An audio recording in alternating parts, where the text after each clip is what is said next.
terceiro capítulo do livro História de Israel. E hoje a matéria vai abordar a transição entre Juízes e a monarquia. Nós vamos fazer essa ponte entre o livro de Juízes e o livro de 1 Samuel. Vamos acompanhar comigo? Então vamos lá, nós vamos destacar aqui os principais personagens desse livro 1 Samuel. Vamos conhecer aqui o tópico 1, que vai falar da teologia de 1 Samuel.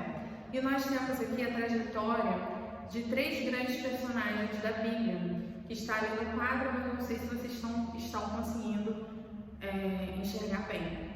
Que são Samuel, que foi o último juiz nessa transição da teocracia para a monarquia.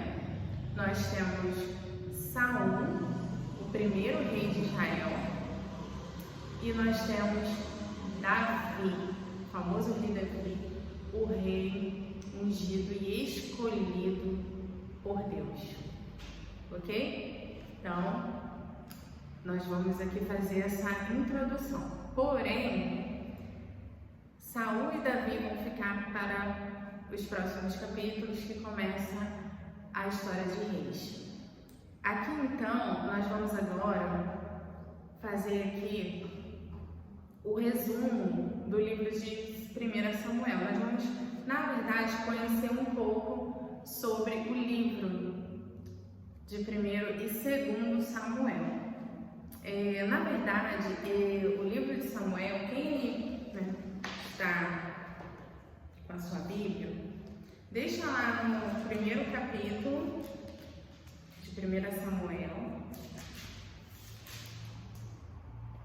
A gente sabe que o livro aí começa com a história de Alcana e as suas 2 mulheres, porém nós não vamos começar a meditar a partir da história de Alcana. Vamos aqui aprender um pouquinho sobre a origem do livro 1 e 2 Samuel, 2 livros, porque na verdade esses 2 livros eles eram parte de uma mesma obra. Vocês sabiam disso? Samuel, 1 e 2 Samuel, fazia parte de uma única obra. Nos manuscritos hebraicos, o livro ele tinha o título apenas de Samuel. Não havia essa divisão de 1 e 2 Samuel. Então, quando foi que o livro se tornou, no caso, foi dividido em 2 partes? A partir da tradução para o grego, a Septuaginta.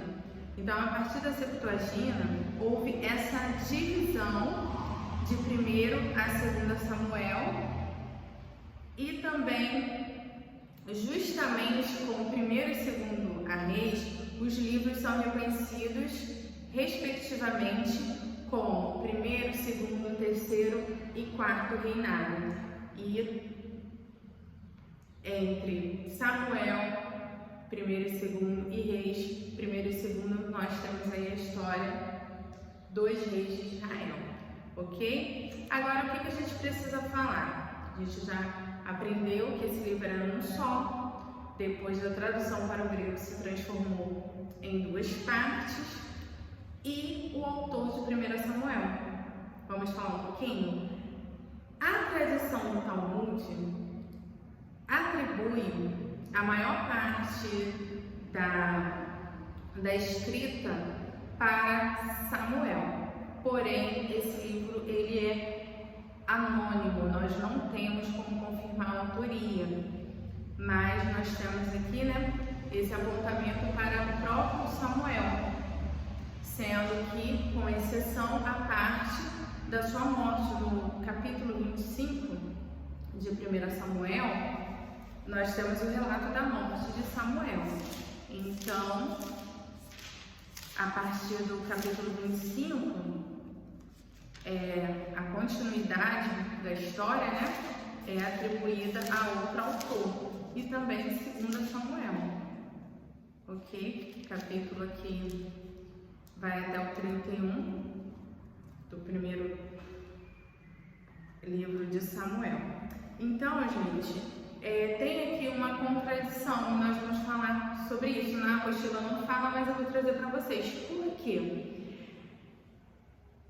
Provavelmente o livro de Samuel, ele não foi escrito por Samuel, pelo próprio Samuel. Por quê? Devido à época que esse livro ele foi escrito. Aí o que acontece? O autor ou os autores do livro de Samuel, provavelmente eles usaram como base os escritos, não só de Samuel, como também do profeta Natan e de Gade. Porque a própria palavra, lá em 1 Crônicas 29 e capítulo 29, versículo 29, fala sobre isso, sobre os escritos de Samuel, de Natan e de Gade.